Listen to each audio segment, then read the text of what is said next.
Welcome everyone to the Lofi Poli Sci podcast. I'm your host, Michael Pickering. That's right. Lo-fi is in low fidelity, low quality, in your face, messy as can be global news show. Here we're going to talk about our famous question, what's going on in the world today? And it's Messy Monday, time for that fast-paced weekend recap coming at you. The news fresh off that press from that Latin America section of the BBC. Cuba protest. Thousands rally against government as economy struggles. That's right, protests are taking place in cities across the island country of Cuba as the country suffers from its worst economic recession in about 30 years. And as the article states, last year the economy of Cuba shrank by about 11%. 11%, people, that's massive hit to the economy. And in response to these protests across the country, the president is calling on the people, the revolutionary supporters of the regime, to stand up to the protesters. Keep your eyes wide open on this one, Lo-Fi Nation. Much more coming at you as things develop further. Next up, source, the world of NPR. Haitian arrested as alleged tie to assassination masterminds. Now let's get some updates to see what we know and what we don't know about the president of Haiti being assassinated last week. First thing, things that we don't know. Who orchestrated the assassination and why they did so. Everything you see out there is still speculation about those two things. Things that we do know. Around 30 people are suspected of being involved in the assassination. 26 Colombians, 3 Haitians, and we're still finding out more as we move along. 18 of those people have been arrested. 3 were killed, and 5 are still at large. Again, that we know of. And one final thing we're not too sure about right now. Who's inevitably going to run the country? And who's running the country right now? You know, there's a lot of political debate going on behind the scenes internally. And for real, people, there are a ton of question marks about this whole situation that we, as outsiders, as someone looking in, all we can do is kind of wait and see how this plays out right now. But definitely, keep your ears open. We'll be coming back to this a whole lot more. Now, moving forward, because we never move on from anything. Source, Middle East section of the BBC. Lebanon struck by a power cut as major plants shut down. This is another serious one, people.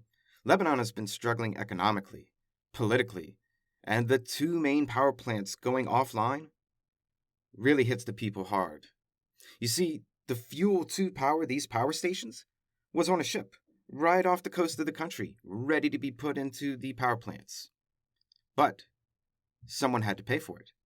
And the captains refused to release the fuel until funds were transferred into the company's holdings. So, when that didn't happen, Friday, these 2 power stations, they ran out of fuel.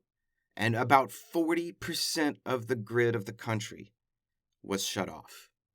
You know, some people do have access to secondary private generators for sure. But that's few people in comparison to the number of people being affected by this blackout. My friends, if you've ever lost power before, just in your house, or let's even say your neighborhood, you know it ain't fun. But when 40% of the country's electricity goes out, this is a different matter altogether, and affects so many different facets of life. We'll definitely keep you updated as we hear more. And our following story comes from the AP World section. Taliban say they now control 85% of Afghanistan's territory. So let's go ahead and say, as the U.S. and NATO forces are pulling out of Afghanistan, the Taliban is making real gains and taking over more and more of the country. You know, we do need to say this, though. Claiming to have control over 85% of the country, this likely isn't true. The fact is, such a number and such a claim would be close to impossible to verify, considering the unstable conditions on the ground in many places, but also because that number is constantly changing as well. You know, one thing we do know for sure is that as foreign troops have been pulling out of the country, yes, the Taliban has been making gains and taking over different towns and different areas, as well as even specific border crossings into the country. But at some point, and one would think this is already going on, the Afghanistan military will be or is already pushing back against this move by the Taliban. And it appears, at this moment at least, that the pullout of foreign troops will be completed around August 31st.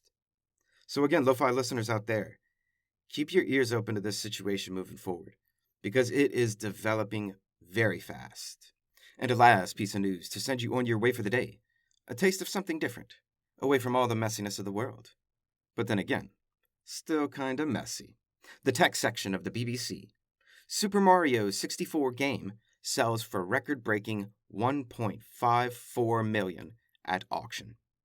The year was 1996. The gaming console was Nintendo 64.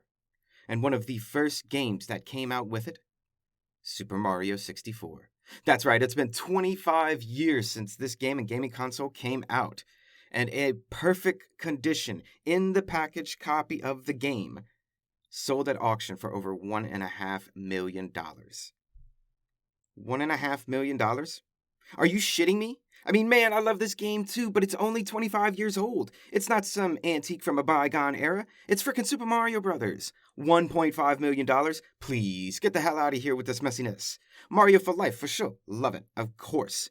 But if you offer me Mario or $1.5 million, spoiler alert, I'd never play video games again. And that's a brief snapshot of what's going on in the world today. And we're still taking ideas for top 10 lists for tomorrow, so send them on in. Always remember that Lofi Poli Sci is more than just me. It's the we that we be. Peace and well-being to all my human beings out there. Much love and always the best. Pickering, signing off.